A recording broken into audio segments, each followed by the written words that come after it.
Hello, welcome to Guide Glimpse. Play Store purchase verification problem.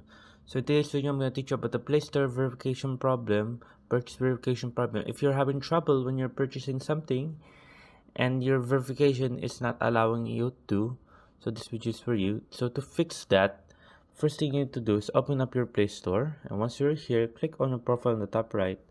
After clicking on your profile on the top right, click on settings. After clicking on settings, click on purchase verification. So if you're having problem with your purchase verification because it is sometimes lagging or it may not work because your thumbprint or facial is not working, so I suggest to turn it off.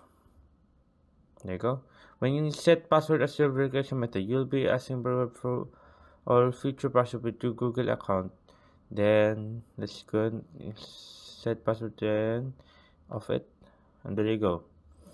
So you won't have a problem when you are purchasing something now because the verification is now off. So yeah, there you go guys, and I hope you guys learn something today. Hope you guys like it. And a quick tip for you guys: if this doesn't work, just restart your phone. So yeah, I hope you guys liked the video. I hope you guys enjoyed, and thank you. If you like the video, please consider giving us a thumbs up and subscribing for more content like this. Thank you.